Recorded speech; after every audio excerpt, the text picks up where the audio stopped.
আজ আপনাদের দেখাবো আমার রুমটা কেমন, কি কি সুযোগ সুবিধা আছে, ঢাকার কোন এলাকাতে বাসা ভাড়া কেমন, কোন এলাকাতে বেশি ব্যাচেলার বাসা পাওয়া যায়। আমার দেওয়া ইনফরমেশনগুলো মিস করতে না চাইলে পুরো ভিডিও দেখুন। আসসালামু আলাইকুম, welcome to bachelor and more. এই হচ্ছে আমাদের রুম, সিঙ্গেল রুম, কিন্তু দুজন মিলে দিব্যি চালিয়ে নিচ্ছি।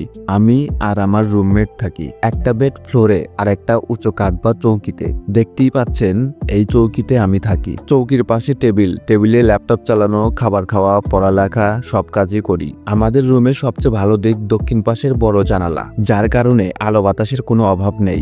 জানালা দিয়ে তাকালে নিচের রাস্তা, দোকান, দূরের আকাশ সবকিছুই দেখা যায়। এখন ফ্লোরে যে বেডটা দেখতে পাচ্ছেন এটা আমার রুমমেটের। সে নিচে থাকে, ঘুমাতে কোনো অসুবিধা হয় না, যথেষ্ট পরিমাণ জায়গা আছে। তাছাড়া আমাদের রুমে আরো একটি ফোল্ডিং টেবিল ও চেয়ার আছে।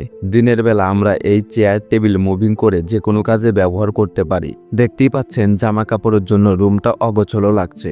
বন্ধুরা, ব্যাচেলার বাসা সবসময় গুছিয়ে রাখা সম্ভব হয় না। আপনারা এতক্ষণে জানতে চাচ্ছেন এই রুমের ভাড়া কত। আসলে এই রুমের ভাড়া ৩৫০০ টাকা। আমি ১৭০০ টাকা দিই, আমার রুমমেট ১৭০০ টাকা দেয়। সাথে আবার কারেন্ট বিল, নেট বিল, পানির বিল, গ্যাস বিল দিয়ে আরো ৫ থেকে ৬০০ টাকা লাগে। আমাদের বাসাটা ৩ রুমের ফ্ল্যাট। আপনারা চাইলে পুরো বাসার ভিডিও দেব। কে কে আমার মতো মেসে থাকেন কমেন্টে জানাবেন।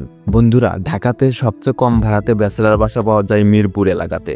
মিরপুর ১১, ১২, পল্লবী, কাজীপাড়া, শেওড়াপাড়া। আবার আপনি কম টাকাতে ব্যাচেলার বাসা পাবেন বনশ্রী, রামপুরা, বাসাবো এইসব এলাকাতে। এছাড়া ফার্মগেট, মোহাম্মদপুর, ধানমন্ডি, আজিমপুরে ব্যাচেলার বাসা পাবেন, কিন্তু ভাড়া তুলনামূলক অনেক বেশি।